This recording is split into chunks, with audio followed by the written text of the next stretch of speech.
నమస్తే. చాలామంది ఏమంటున్నారంటే, "సార్ నాకు కొంచెం తినగానే కడుపులో మంట అనిపిస్తుంది. పైన ఛాతీలో నొప్పి అనిపించినట్టు అనిపిస్తుంది. ఎక్కువ తినగానే తేపులు రావడము, డైజెషన్ కాకపోవడం, కొంచెం తినగానే కడుపు ఉబ్బినట్టు అనిపిస్తుంది. మళ్ళీ ఏమైతుంది కొంతసేపయినాక ఒక 1 ఆర్ 2 అవర్స్ అయినాక మళ్ళీ ఆకలి కావడము, తిన్న దాంట్లో కడుపులు మండడము, పుల్లటి తేన్పులు రావడము, ఇలా రకరకాల ఇబ్బందులు. ఈ గ్యాస్ట్రిక్ సమస్య ఎంత బాధ పెడుతుందంటే, స్వీట్ తినాలనుకున్నోళ్ళు స్వీట్ తినలేరు, హాట్ తినాలనుకున్నోళ్ళు హాట్ తినలేరు. ఏ ప్రాబ్లమ్ అయినా గానీ ఇబ్బంది. మనకు మెయిన్‌గా ఏంటంటే ఫస్ట్ పొట్ట సరిగుంటే అన్నీ సరిగుంటాయి. సో, ఈరోజు మనం ఈ టాపిక్ మీద మాట్లాడదాము. నా పేరు doctor Ramakrishna, spiritual homeopathy clinics, Hyderabad. So, gastric సమస్య అంటే ఏంటి? అసలు గ్యాస్ట్రిక్ సమస్య ఎందుకొస్తుంది? సింపుల్ అండి. మన పొట్ట అంటే స్టమక్ ఇంకా మన పొట్టలో ఎప్పుడైతే ఒక పూత ఉంటుంది. ఆ పూత ఏంటంటే దానికి కోటింగ్ లాగా ఉంటుంది. మనం తిన్న ఆహారం నుంచి ఆ కోటింగ్ మనల్ని ఏంటంటే మండకుండా, మన కడుపులో ఇబ్బంది కాకుండా ప్రొటెక్ట్ చేస్తూ ఉంటుంది.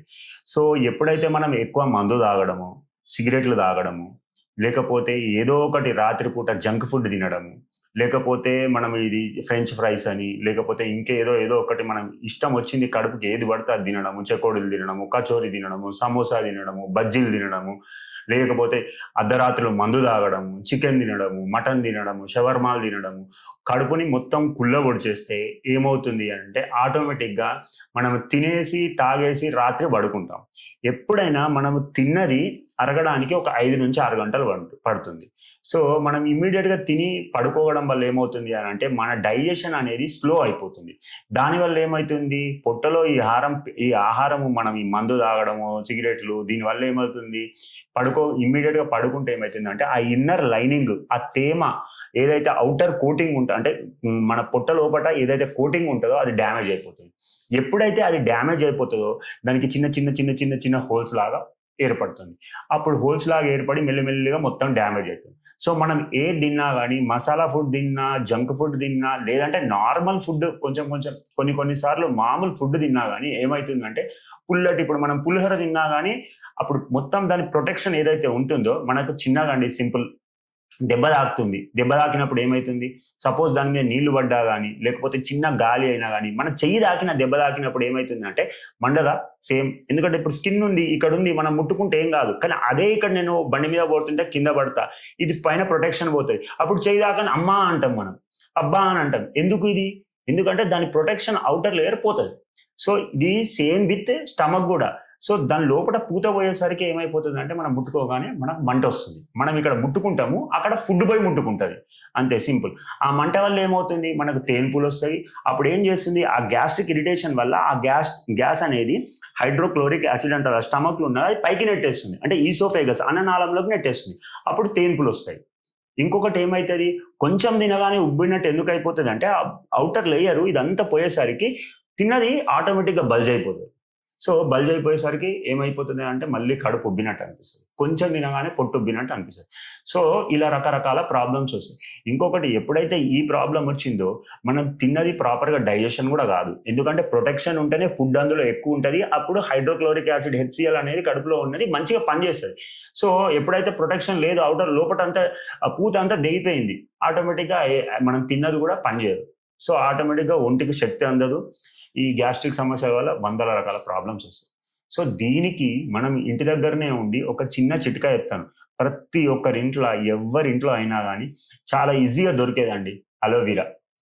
కలబంద అంటారు గదండీ! అది సింపుల్. అదొక్కటి తీసుకోండి, క్లీన్ జేసుకోండి, వాష్ జేసుకోండి, మంచి పైన తీసేసేయండి. దాన్ని ఒక 4 పార్ట్స్ జేసుకోండి. దాన్ని మంచిగా పైన స్కిన్ అనేది తీసేసి, ఆ జెల్ ఏసేసి, ఆ జెల్లులో ఏం జేస్తారు, దాన్ని మంచిగా గ్రైండ్ జేసేసుకొని, దాంట్లో సింపుల్‌గా ఏం జేస్తారు అనంటే, కొబ్బరి నీళ్లుంటాయి గదా! కుదిరితే కొబ్బరి నీళ్లు, లేదంటే పసుపుంటది గదా ఇంట్ల, కొంచెం పసుపేసేసుకొని, ఇంకా కుదిరితే కొబ్బరి నీళ్లు గూడా ఏసేసుకొని, ఇవి 3 గలుపుకొని రెగ్యులర్‌గా తీసుకోండి. రెగ్యులర్‌గా ఇట్లా మనం 90 డేస్ జేయడం వల్ల, ఒకవేళ కొబ్బరి నీళ్లు దొరకకపోతే ఏం జేయాలి సార్ అని అంటారు. కొంచెం తేనెసుకోండి. ఒకవేళ షుగర్ ఉంటే తేనె గూడా ఏసుకోకండి. ఆ జెల్లు, దాంట్లో కొంచెం పసుపు, కుదిరితే కొబ్బరి నీళ్లు, లేదంటే తేనె. ఇవన్నీ ఏసుకొని రెగ్యులర్‌గా ఇలా కంపల్సరీ 90 డేస్ చేయడం. పరిగడుపున జేయండి. సాధ్యమైనంత వరకు ప్రొద్దున చేసే ప్రొద్దున, మధ్యాహ్నం చేసే మధ్యాహ్నం ఎప్పుడైనా పరిగడుపున చేయడం వల్ల ఏమవుతుంది అనంటే ఆటోమేటిక్‌గా మనకి ఆ పూత ఏదైతే పోయిందో అంటే కడుపులో ఉండే పూత ఏదైతే పోయిందో ఇన్నర్ మ్యూకోజల్ లేయర్ అంటారు. మన వైద్య పరిభాషలో ఏమంటారంటే అప్పుడు ఆటోమేటిక్‌గా అది మెల్లిమెల్లిగా పునరుత్పత్తి అవ్వడం జరుగుతుంది. ఇంకొకటి ఇది చేసుకుంటూ నేను మళ్ళీ మందు తాగుతా, సిగరెట్ తాగుతా, ఇవన్నీ చేస్తా, ఏది పడితే అది తాగుతా, ఏది పడితే అది తింటా, చికెన్ తింటా, మసాలా తింటా, షవర్మా తింటా, చెదారం అంతా కడుపులో ఏస్తా అంటే ఎవ్వడు కాపాడలేడు గుర్తుపెట్టుకోండి. ఇలా చేస్తూ మంచిగా సంతోషంగా, హ్యాపీగా ప్రాపర్ డైట్ తీసుకుంటూ, డైలీ వాటర్ ఇంటేక్ ఎక్కువ తీసుకుంటూ, ఇంకొకటి ఫుడ్ కూడా డైలీ 7:00 లోపట క్లోజ్ చేస్తూ, ఈ స్మోకింగ్ తగ్గించేసేయండి, ఆల్కహాల్ తగ్గించేసేయండి. ఇంకొకటి ఏమైనా అలవాట్లు ఉంటాయి, సుపారీలు, తంబాకులు, గుట్కాలు ఇలాంటివి ఏమైనా ఉంటే అవి కూడా వదిలేసేయండి. ఇవన్నీ రెగ్యులర్‌గా ఇలా చేస్తూ మనము ఆటోమేటిక్‌గా గ్యాస్ట్రిక్ సమస్య ఏమంటారు GERD gastro oesophageal reflex disease దీన్ని మనం అరికట్టవచ్చు. సో, మనం ఏది తినొద్దు అని మాట్లాడుకున్నాం. ఏమి తినాలి? ఎలా తినాలి? గుర్తుపెట్టుకోండి సార్.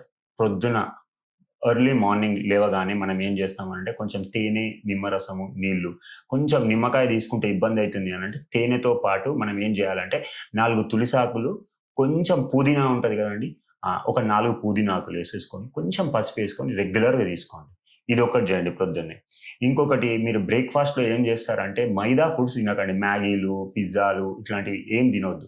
పొద్దున పూట కూడా కొంతమంది ఏంటి అనంటే మ్యాగీ చాలా ఎక్కువ తింటారు. ఇంకొకటి ఏంటంటే అటుకులతోటి చేస్తారు పోహా అని అంటారు కదా!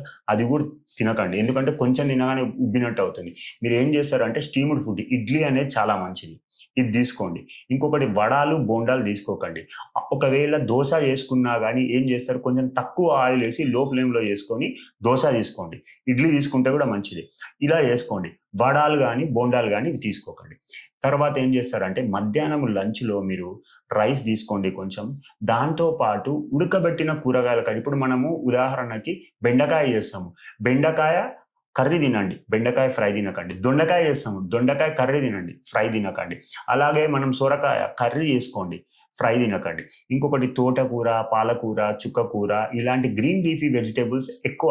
ఎందుకంటే దీంట్లో సెల్యులోజ్ ఉంటది. ఇదేం చేస్తదంటే లోపట పూతని పెంపొందిస్తది. ఎప్పుడైనా గ్రీన్ లీఫీ వెజిటబుల్స్ ఎక్కువ తీసుకుంటే ఏమైతదంటే పూత ఏదైతే కడుపు లోపట ఉన్న పూత పోయిందో అది మళ్ళా పునరుత్పత్తి అయ్యే ఛాన్సెస్ ఎక్కువుంటాయి. అది గ్రీన్ లీఫీ వెజిటబుల్స్‌లో చాలా ఎక్కువుంటది. దాంతో పాటు ఏం చేస్తారంటే మీరు లంచ్ చేసే ముందు ఒక 5 మినిట్స్ ముందు మీరేం చేస్తారంటే సలాడ్స్ తినండి. అంటే కీరా అంటే తినే దోసకాయ తినండి. తర్వాత క్యారెట్ తినండి. తర్వాత బీట్రూట్ తినండి. ఇవి తిని రైస్ తినడం మొదలుపెట్టండి. ఏమైతదంటే అవేం చేస్తాయంటే దాన్ని కొంచెం ప్రొటెక్టివ్‌గా ఇంకొకటి చల్లదనం ఇస్తుంది. ఎప్పుడైతే చల్లదనం ఇస్తుందో ఆటోమేటిక్‌గా ఏమైపోతుందంటే మనము దాని తర్వాత ఫుడ్ తీసుకుంటే డైజెషన్ మంచిగా అవుతది. ఏం ప్రాబ్లమ్ గాదు. దాంతో డైజెషన్ మంచిగా అవుతది. మళ్ళా సాయంకాలం గూడా మీరు ఏం స్నాక్స్ తినాలనుకున్నా గానీ గుర్తుపెట్టుకోండి కంపల్సరీ సాయంకాలము కుదిరితే మీరు నార్మల్ టీస్ అవాయిడ్ చేయండి. కాఫీస్ అవాయిడ్ చేయండి. గ్రీన్ టీ తాగడం నేర్చుకోండి. ఓకే. ఇంకొకటి సాయంకాలం ఎప్పుడు తీసుకున్నా కొబ్బరి నీళ్లు తాగడం. కొబ్బరి నీళ్లు గ్యాస్ట్రిక్ సమస్యకి ఔట్‌స్టాండింగ్‌గా పనిచేస్తుంది. సో, మీరు ఎంత కుదిరితే అంత కొబ్బరి నీళ్లు తాగండి. సూపర్ అండి. సూపర్ అసలు గ్యాస్ట్రిక్ సమస్య ఇట్టే నివారించబడుతుంది. మళ్ళీ డిన్నర్‌లో 7:00 గూడా మీరేం చేస్తారు లైట్ ఫుడ్ జొన్న రొట్టెలు తినండి. ఓకే.